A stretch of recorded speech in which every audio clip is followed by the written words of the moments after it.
Hi guys, I'm back. Sorry about that. This is going to be a two-parter. I hit pause, but when I came back on, it wasn't the same video. And so we will be doing the salad fixings very shortly.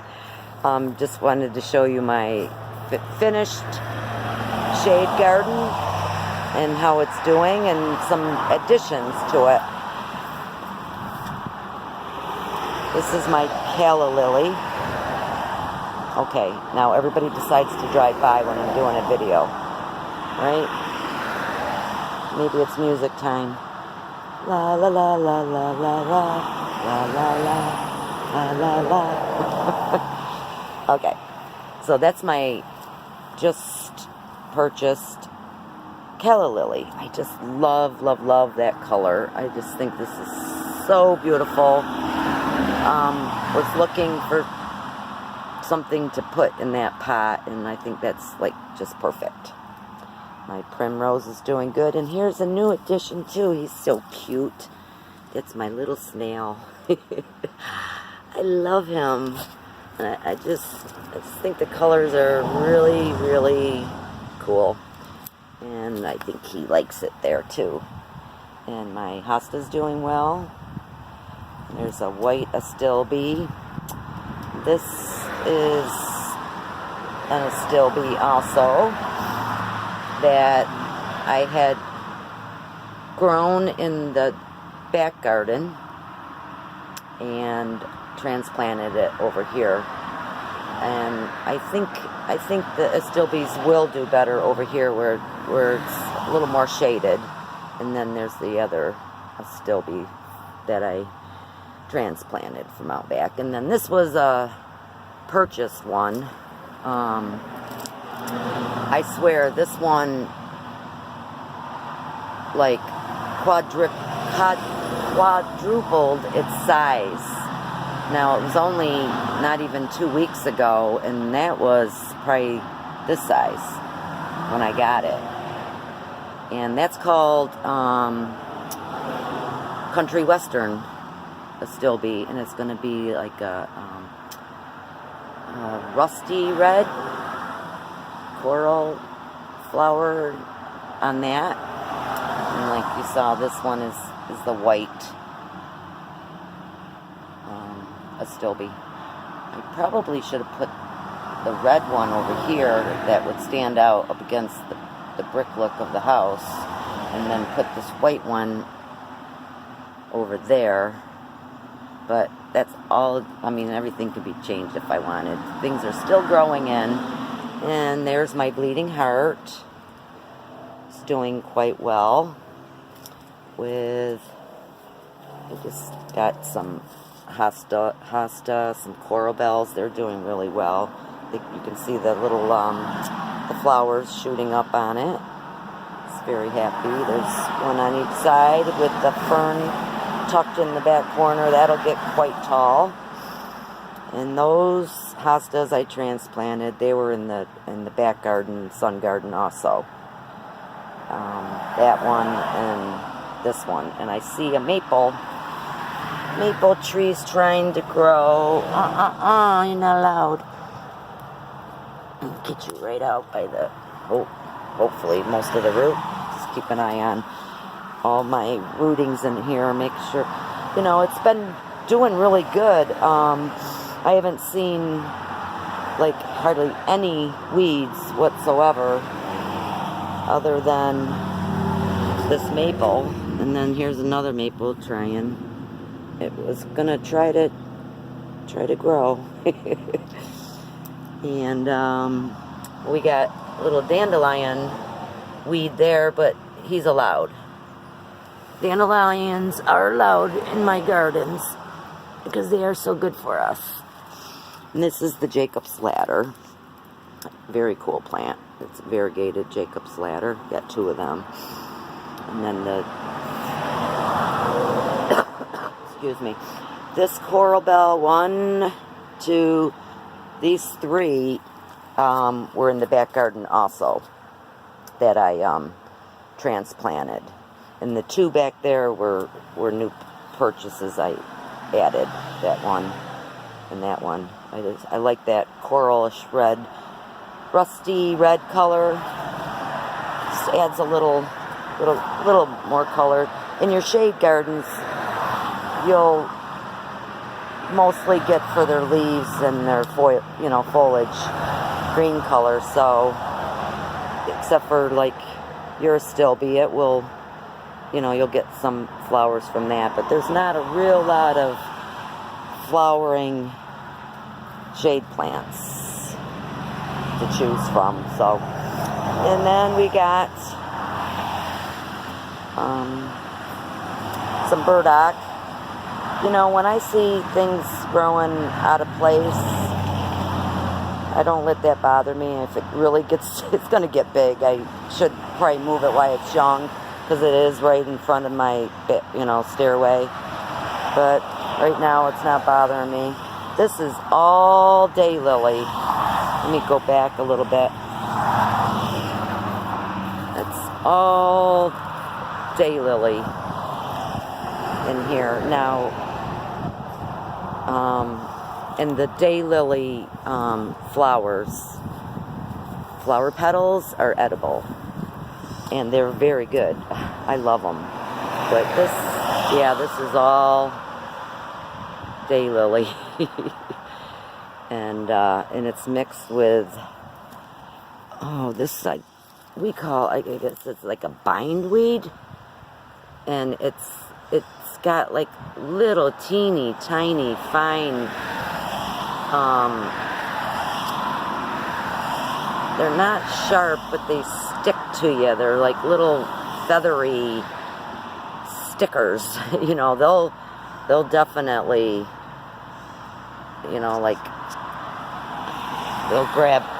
they'll hang right on. This I could carry around with me all day. Just carry this on my sleeve. And I believe it's a bindweed, I think is what we call it. Okay, so let's go up. I'm not going to pause, because I'll probably lose you again. But I have a salad fixed for us. So, welcome. Here is our salad makings. Okay, so what is in here is, well, you can see the dandelion flower head, and then I have the dandelion leaf, and I also added underneath that's nasturtium. That's an annual, and it really neat little round leaves, kind of like a what's that remind me of, like you find in the ponds. Here I go, forgetting the words, the names of plants. Lily pad kind of reminds me of a lily pad, but that's nasturtium. Here I have, here, you look at the salad for a minute, because I'm holding you guys with one hand, and I'll use my other hand to open up a page in my book. This is the nasturtium flower. That's what it looks like. And this book, I love it. Complete Book of Herbs, using herbs to enrich your garden, home, and health. Written American Herb Association, and Kathy Cavill is the director.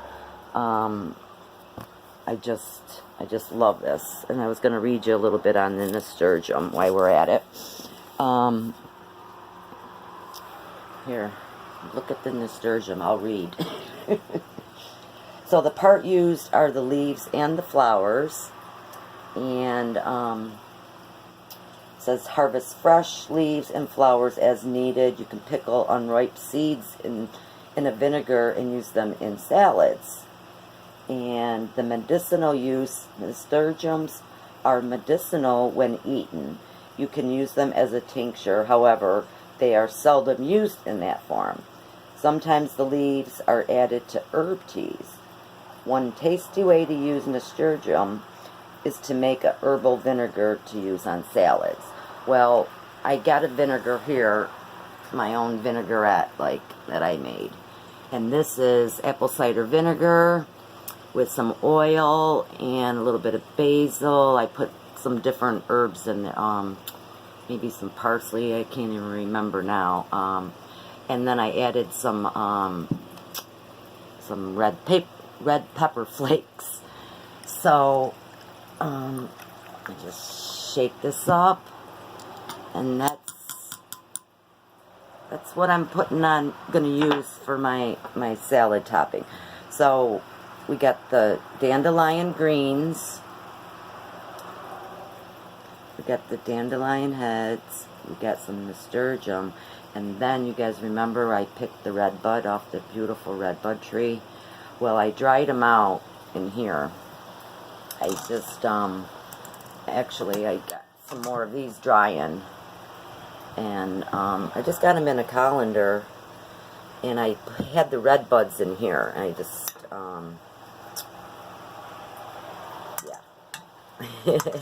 I had them in there, and I just kept turning them and using my fan here to basically blow on them, and just a way of drying out my redbud. So I thought I'd try it. It seems to be working pretty nice. So let's, take a good tablespoon or so and sprinkle that on. Isn't that beautiful? I know you guys were looking forward to this. So let's... Oh, and then I have some pansies that I stopped to pick. And that's pretty too. Ooh, look at that. Let's turn it. Yeah, that's really nice. Let's add a couple. There's nothing more fun than eating a beautiful food. And this is fun for me too, because those who know me, I love decorating, and I even like decorating my plates. My food when I serve it. I do like to make it look nice, and presentable on the plate. And so this is a real colorful way. And for you, for us who have young children, show them this stuff while they're young, where they don't think it's odd or scared to try things new, I was lucky with my daughter and my grandchildren. They want to try everything, and they trust grandma or mom to make the right decision on what is good. And actually my grandson, if he was here, he'd be like, damn, that looks good. He would be excited. So I'm gonna have to turn him on to this dish, and Shelby would probably like it too. So let's add a little more redbud. So I'm going to try to do this one-handed. I'm going to shake up my oil again.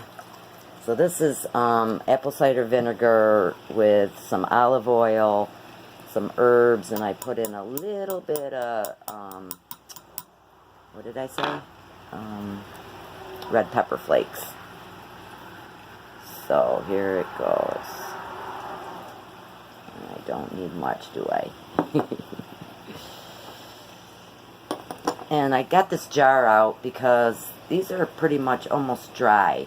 You just don't want to put them in a jar while they're wet, because they'll mold and stick. You want to make sure they're thoroughly dried, and then I'm thinking I can preserve them, And you can take most of this stuff here and put it in a freezer baggie and freeze it, and then have it for another use. So let's try this. I also have some chives. I picked some chives that were down there. So, I'm gonna, I don't know how much that showed. Those are good chives. Okay, let's get like a bite of everything in one. So we got a pansy and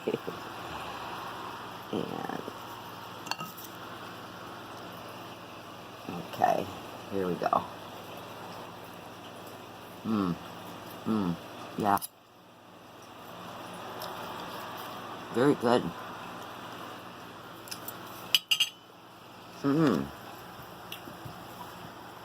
I could taste like everything. Every flavor came out individually.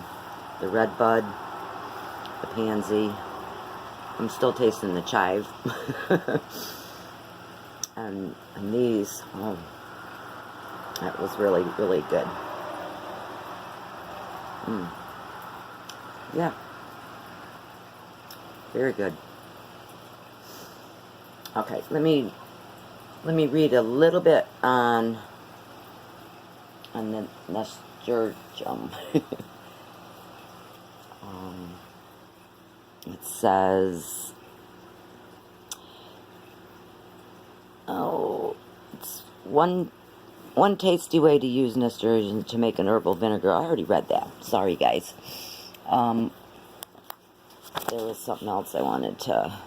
Okay, let's read on the dandelion really quick, and then we'll wrap this up.